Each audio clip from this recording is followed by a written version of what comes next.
find the siding fence that way. Face that way. Yes. Okay. So Ben, your argument was predicated entirely on Hamas. But thousands of Palestinians, including hundreds of minors and children, are being held hostage by Israel without any charge, with well-documentation of abuses, including sexual abuse, which Israel's own human rights organizations have reported.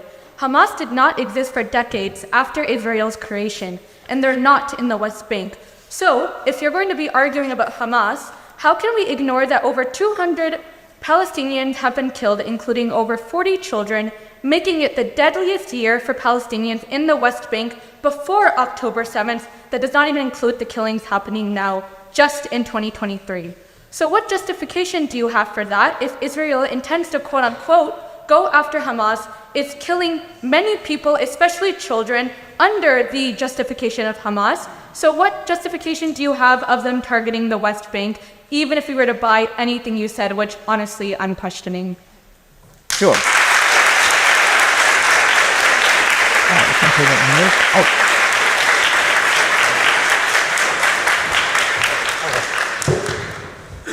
So the casualties that have been incurred in the West Bank are prior to October 7th largely. There have been many since October 7th because there have been many conflagrations between the IDF and the Palestinian Authority and Islamic Jihad members in the West Bank. There's significant violence over the course of the early part of this year. There's a breakaway group from the Palestinian Authority.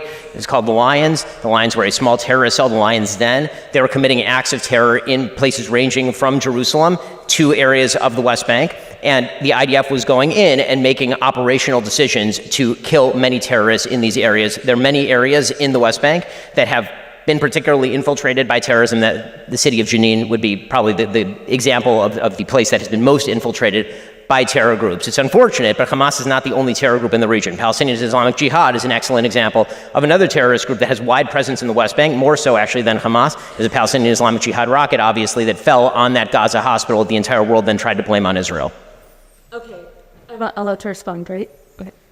So if your entire argument, once again, is predicated on terror groups, what response do you have about the Great March of Return, which is a very well-documented incident where peacefully Palestinian civilians just marched to their own land that they have a right to go and return to, but they were killed, shot at, and murdered in cold blood?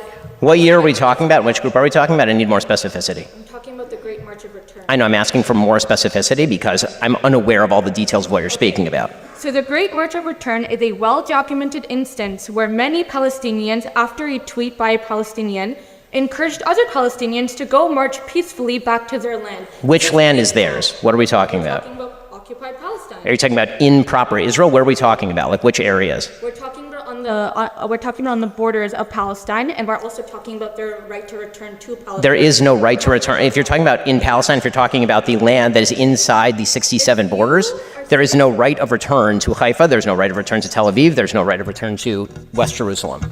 So you have to remember that there are many, many, many elders who are older than the state of Israel. You have to remember that Palestine is not a Muslim land. You are equating this to a religious conflict. It's not. When Palestine, before it was occupied, you had Jews, Christians, and Muslims peacefully coexisting. Palestine is not a Muslim homeland. It's a land that existed where many people that are alive to this day are older than the state of Israel. So are you making the argument that any population of any time, all of their descendants now have a right to go back to the place that their great-great-great-great-great-grandfathers went? Not great-great-great-grandfather. We have grandmothers. Okay, grandmothers, grandfathers. Is that the idea that you can walk across the lines of any sovereign state and simply claim the place that you said that you had, even though you never established property rights in, say, the Jordanian West Bank, or you abandon this place in Haifa? So your claim is that right now people get to walk across the border of a sovereign nation and simply set up shop in Haifa? This is your claim? So so even if we were to buy what you're saying, which is obviously not true, I encourage you to Google about the Great March of Return, which was a peaceful resistance against a wrongful occupation of Palestine.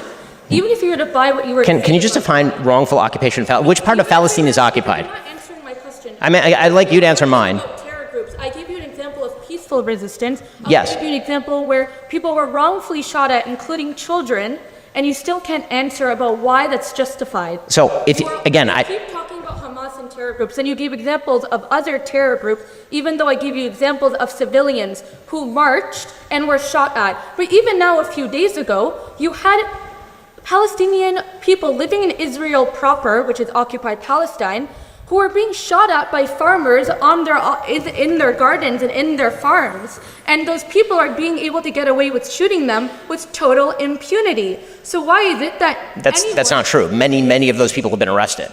They're all currently sitting in Israeli jail. The settler that just shot at a Palestinian Have been farmer arrested. was not arrested. I encourage you to look into this. I did look into this morning. And can I please get one answer before you leave? Because this is an interesting conversation. Which part of Israel is occupied Palestine? All of Israel? There we go. There we go. There we go. So what you're calling for is the obliteration of the state of Israel, and all of this is just a cover for that. I appreciate your time.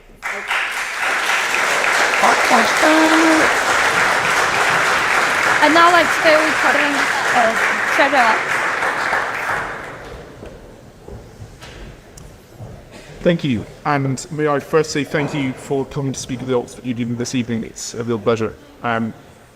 I'm a theology student myself, and I was wondering, how do you reconcile your conservative political views? Say into the microphone. Sorry, yes. Yeah. How do you reconcile your conservative political views with the religious values of compassion and your own Jewish faith? And your stance on the Israeli-Palestine war? I don't see why it's uncompassionate to call for the overthrow of Hamas, a terrorist group in the Gaza Strip, which has been oppressing its people and stealing billions of dollars from its own people. Ismail Haniyeh is living in a 5-star hotel in Qatar while his people are living in absolute misery because of a war that he initiated by killing 1,500 people inside Israel proper and then taking 233 hostages. I don't see why that's non-compassionate. It seems to me that compassion also requires that you obliterate terrorist threats to your own population. Thank you. I'll go to the member you're talking here.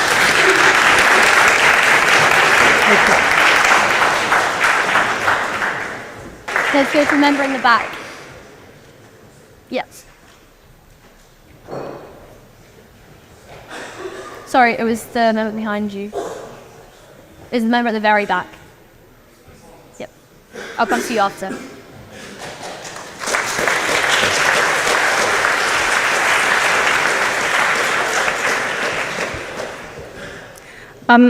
Hi. If Israel is justified in killing civilians because of the acts of terror committed by Hamas, why isn't Hamas justified in doing what it did? Because Israel is keeping 13,000 children. It has tried them in military courts. Since the establishment of Israel, 55,000 Palestinian homes have been bulldozed. So why isn't Hamas justified in doing what it did if we use your logic? So I'm going to answer your question, then I'm going to ask you a question if you don't mind. Is that all right? So so my answer is that Israel would not be justified in killing Palestinian civilians because of the actions of terrorists. Israel would be justified in attempting to kill terrorists, and civilian casualties are a cost of war. That is just a reality of life. During World War II, there were 70,000 Brits who died during the Blitz bombing, and there were 2 million Germans who died, civilians who died during World War II. And I don't see a lot of monuments in Britain because of the 2 million civilians who died in Germany. The costs of war are brutal, they're terrible, they're horrifying. There's a vast difference in moral scope between deliberately going into a civilian area and murdering everyone you can find and trying to kill a terrorist who is deliberately hiding beneath a civilian area, hiding their rockets in civilian areas, starving their own people. There is a vast difference. Okay, so now I get to ask my question, if you don't mind. So my question is, do you believe that there is a moral difference between Hamas going into, for example, Kfar Aza and murdering entire families, and Israel attempting to target terrorists and accidentally hitting civilians? Israel is effectively doing the same because Gaza is the most densely populated region in the world. There are 15,000 people per square mile. So does Hamas get immunity because they're there? So Hamas gets immunity. So Israel has killed 3,500 children in the past 3 weeks. That's more children. That's more children than have died in conflicts around the world in each of the last 4 years. So just to be clear, your logic is that if you're a terrorist group located in a densely populated community and you hide behind civilians, you're now immune. Where are the children meant to go? So you're immune. Okay. That's a violation of the Geneva Conventions, but okay. You're now immune. Your logic is that if you're a Hamas terrorist... Sorry, since 2005, 23 out of every 24 conflict deaths have been Palestinian. I don't see any moral equivalency there. It's clearly unjust what the IDF has been doing to the Palestinians, because there's a vast disparity between the number of Palestinians being killed and the number of Israelis. I mean, I would The certainly hope that disparity is Israel is huge. killing more Hamas This isn't a members. conflict.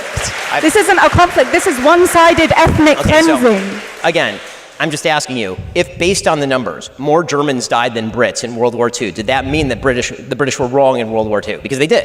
Many more Germans died than Brits. Based on the numbers, does that mean that Britain was wrong in World War II? Britain wasn't bombing civilians.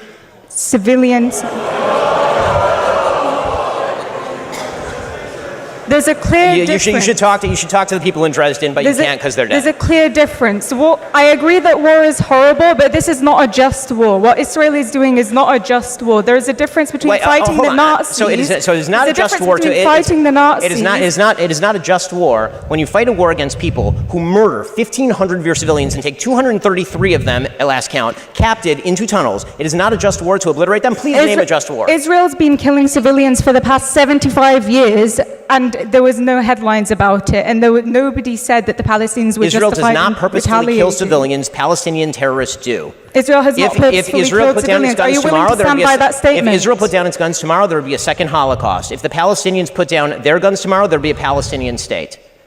That is the reality. And let me ask There you this. would not be a Palestinian settlement. I'm going to ask you. I'm going to ask you Israel the has been built I'm going to ask you. I'm just going to ask you the last question. The same question I asked her. Which part of Palestine is occupied? The entirety of Palestine, but There we go. I'm not Thank you calling once for again. the destruction of Jews. I I'm appreciate you expressing your full genocidal intent Why- for the Jewish people living between the river. Why and is it genocidal to call for a state that is not apartheid? You can have a state where all citizens have equal rights, Jews and Muslims. I'm sure that's going to go That's amazingly not genocidal. under the same people who are governing the Gaza Strip, where currently zero Jews In the live. interest of time, can we move on to the next question, please? Let's go to... I think the member in the green jumper. Yeah. Oh, sorry, I thought it was green. Yeah. Yep. You.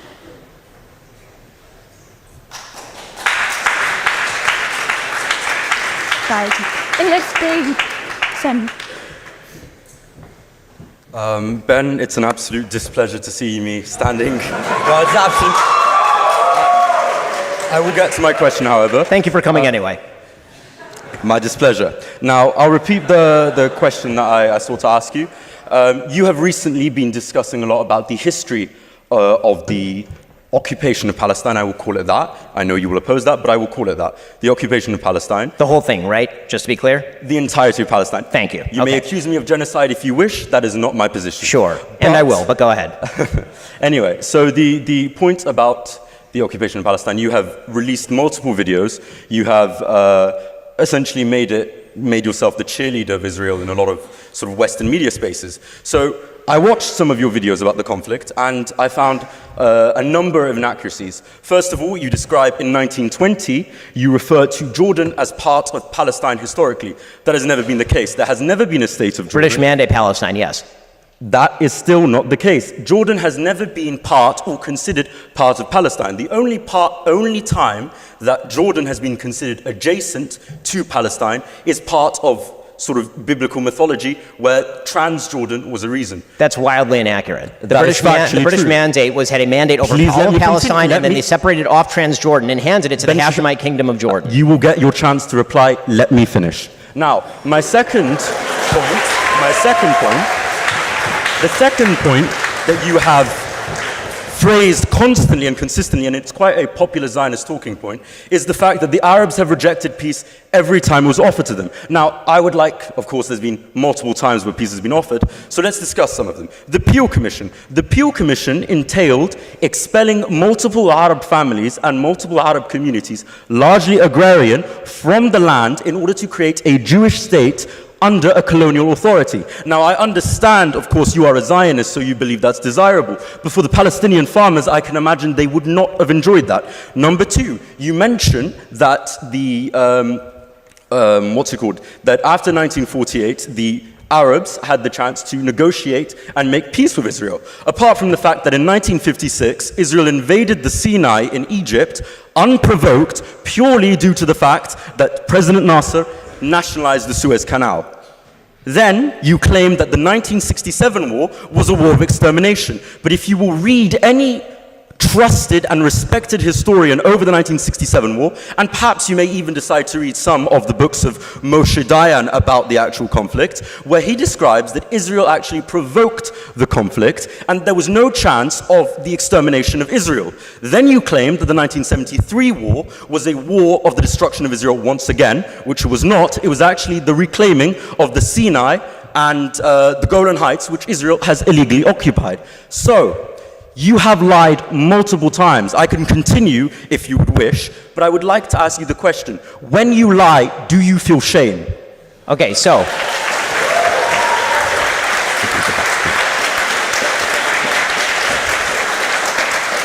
In order for me to feel shame, I would have to be lying as opposed to you just being wrong about all of these things which you are. So let me start from the very beginning of what you said.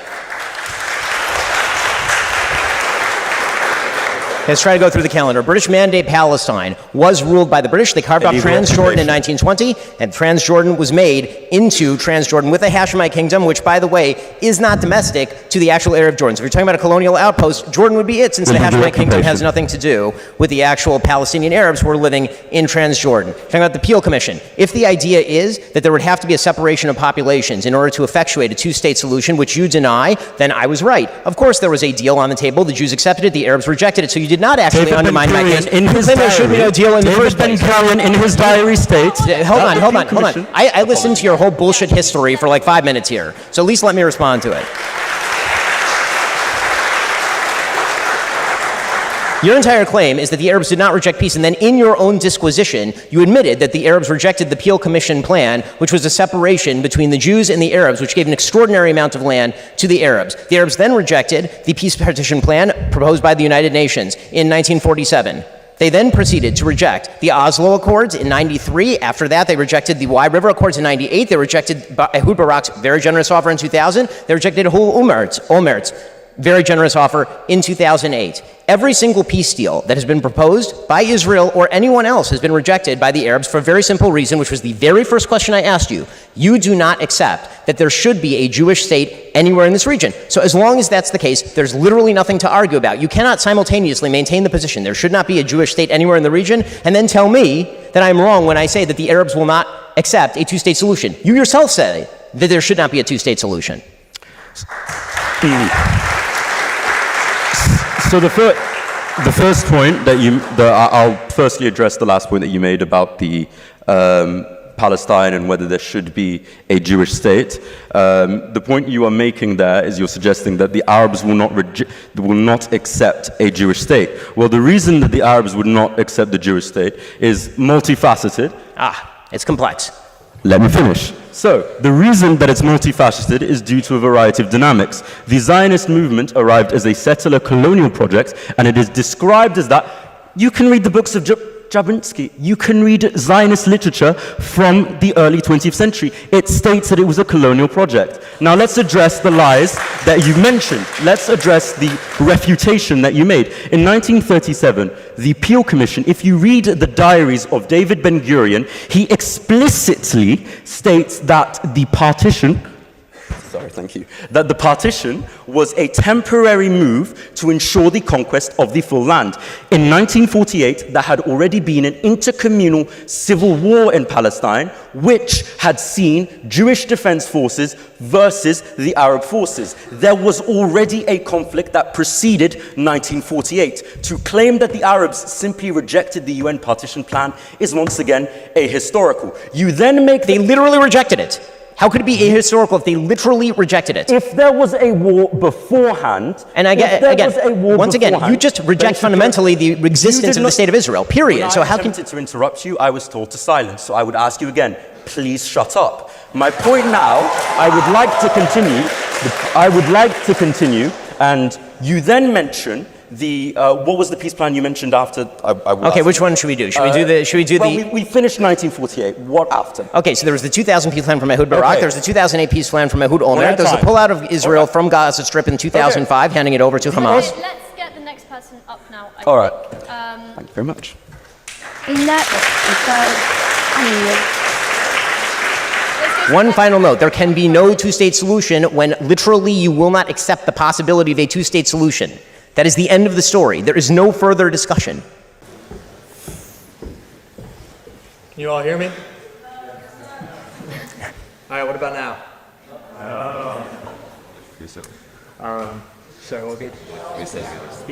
Okay, I'll speak up. I'll try my best. Hello, Ben. It's good to see you. I've been watching you since 2015. You started my conservative journey, and here we are.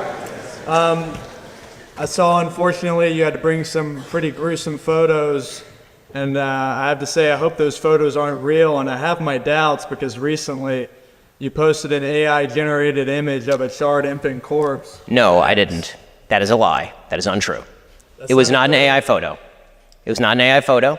It was distributed by the Israeli government and the Prime Minister of Israel. It was verified by the United States government. That fake community note that said that it was an AI-generated photo was in fact taken down by Twitter because it was a fake community note.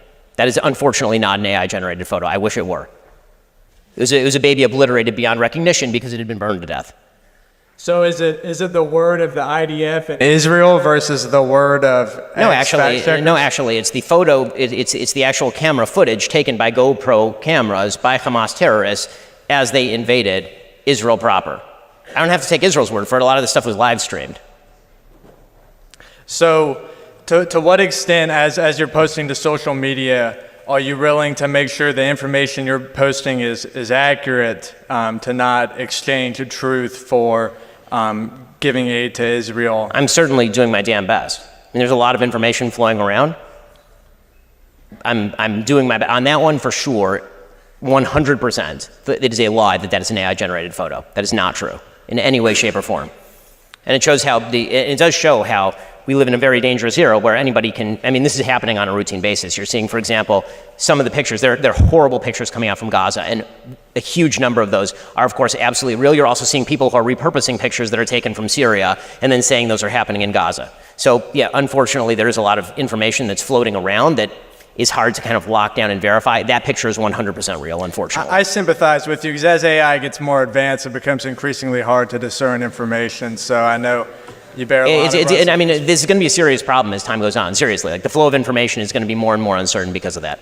That I agree with on a general level. Awesome. Thank you for your time.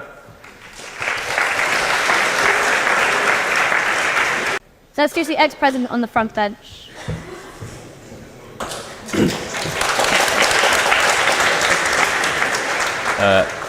Thank you, Ben. I'm not going to ask any questions about Israel-Palestine, but I wanted to ask something about what you touched on in your opening remarks.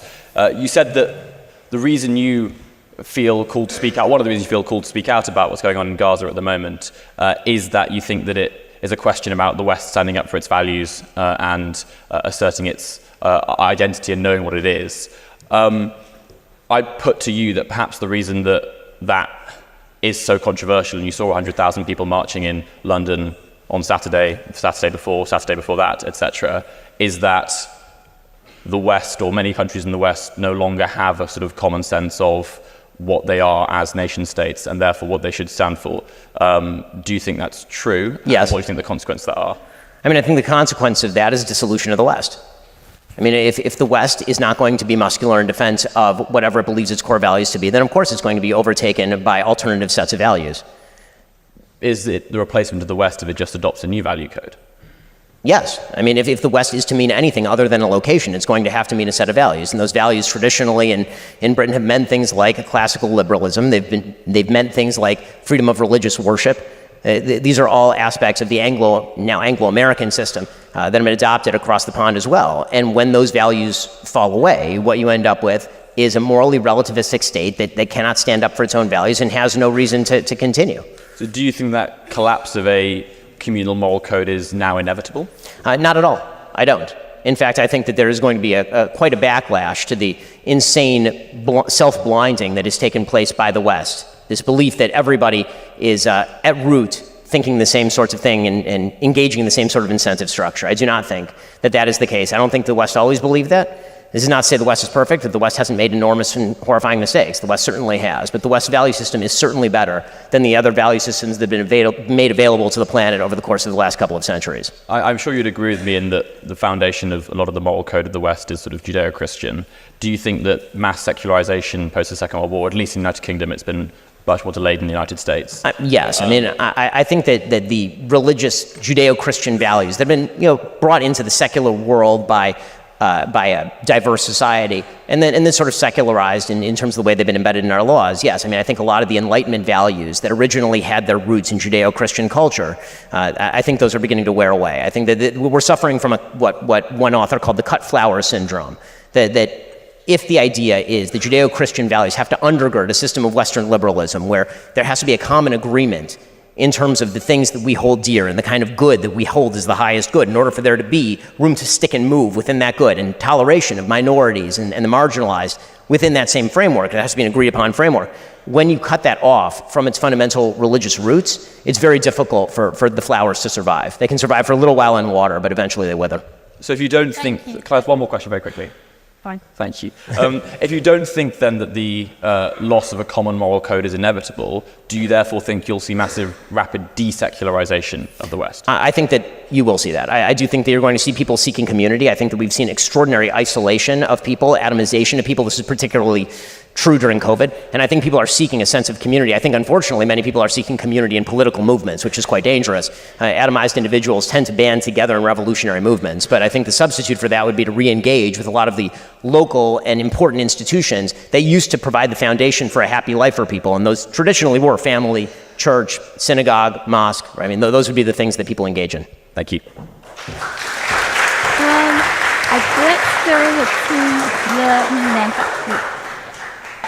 Let's go to the member in the front here. Hi Ben, so good to have you. I wanted to go back to the current conflict, and I was wondering, given that obviously there's one side which does have, a respect for human rights, as you pointed out, they try to go about their response. Israel tries to go about their response in in the best way possible. At least I would argue. And you've got another side that has a fundamentally different alignment of values that does not have regard for the civilian lives. And in purely practical terms, that makes it quite difficult to wage war in a civilized way, as far as you can say that. So in terms of perhaps drawing a potential, I don't want to call it path to victory, but a path to defeating Hamas, but reconciling that with our values and, killing as few civilians as we can. And I understand that you know Benjamin Netanyahu and so on. So could you draw a possible sort of realistic path to victory that might reconcile? So I'm not privy to the sort of military planning of the Israeli administration. I'm not in their security councils. What I will say is that any position that Israel takes that does not end with Hamas off the board is going to be extraordinarily dangerous for the future of the state of Israel. So that is the end goal. Everybody understands that to be the end goal. It's dangerous not only because Hamas has proved itself to be significantly more dangerous than everybody assessed Hamas to be, but also because that leads to a perception of Israeli military weakness and inability to protect its own citizens that lead to other groups, including in the West Bank and also in the northern border by Hezbollah, to get involved. And that's incredibly, incredibly dangerous. So is there a best of all possible worlds? Yeah, the best of all possible worlds is for Hamas to surrender, as I think everybody of good heart should agree at this point. If you don't agree that Hamas should surrender, I doubt why. I have some serious questions about why. That again, very difficult for me to find any reason other than Jew hatred why you wouldn't want Hamas to, even for the sake of Palestinians, why you wouldn't want Hamas to go. That would be the most obvious bill. So is Hamas going to do that? Probably not, which means that it's in everybody's interest, or should be in everybody's interest, to depose Hamas as quickly and easily as possible. They've made it incredibly difficult. Obviously, the tunnel system, they have some 300 miles of tunnel underneath the ground. They've stolen billions of dollars in order to pursue that. They've built up resources under there. It's going to be a slog. It's going to take a lot longer than people think it's going to take. And it's going to cost, by the end of this, it's going to cost a lot of Israeli soldiers' lives, because they're going to have to attempt to go into serious urban terrain and wage this war. So I wish I saw a good way out. I don't see a good way out. I think people, there are a lot of happy solutions that we tend to think about in the West, but very few of them tend to materialize in war.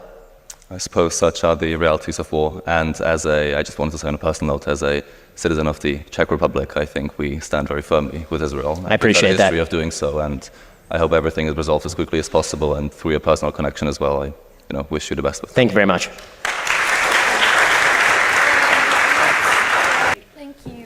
we don't have very long left, so just before we wrap up, I wanted to ask two final questions. One of them is, this didn't come up yet in the interview, but you've been quite vocal in your criticisms of the Black Lives Matter movement, stating that all lives matter. But throughout this interview, you have not equally defended Palestinian lives, the civilian Palestinian lives, in the way that you have Israeli civilian lives. So when it comes to Israel-Palestine, do all lives not matter then? So first off, it's a wild mischaracterization of the position that I've obviously expressed to you. You literally asked me, do I value Palestinian lives the same way I value Jewish lives? And I said, yes, I don't believe that the act of evil in targeting a Jewish child is the same as a military attempting to target a terrorist who's hiding behind a baby. So don't mistake the position, please. When it comes to the all lives matter position, of course I believe that all lives matter. My fundamental disagreement with Black Lives Matter is I don't agree with their premise. Their premise is that black people in the United States are being uniquely targeted by law enforcement for murder, and I don't think that the statistics prove that. I don't think the evidence is there for that. So I don't agree with the fundamental premise of the Black Lives Matter movement. Not that I don't believe that black lives don't matter. Of course Black lives matter. They matter exactly the same amount as every other human life. But again, there's I think, a willful attempt to misinterpret my position on some of these issues. Okay, thank you. And one question that we ask all of our guests who come here, if you could leave our members with one thing to think about, what would it be? I mean, I think that tonight, the thing that I would leave with is the same thing that I came in with, which is that there are certain values that are worth protecting. There are certain values that are worth protecting. And one of those values is the value of understanding. The value of understanding clear moral differentiation, which obviously has been completely obscured. I think tonight you've seen some evidence of people obscuring some clear moral differentiation between the targeted burning of babies in their homes in front of their mothers by shoving them in an oven, and people attempting to kill terrorists who are themselves putting civilians in harm's way in violation of the rules of war and the Geneva Conventions. And if you're one of the people who's making this sort of moral equivalence, I ask for you to check your own heart. And if you're one of the people who's watching people make this moral equivalence and being convinced by the supposed complexity of the issue, I ask for you to check your brain. Thank you.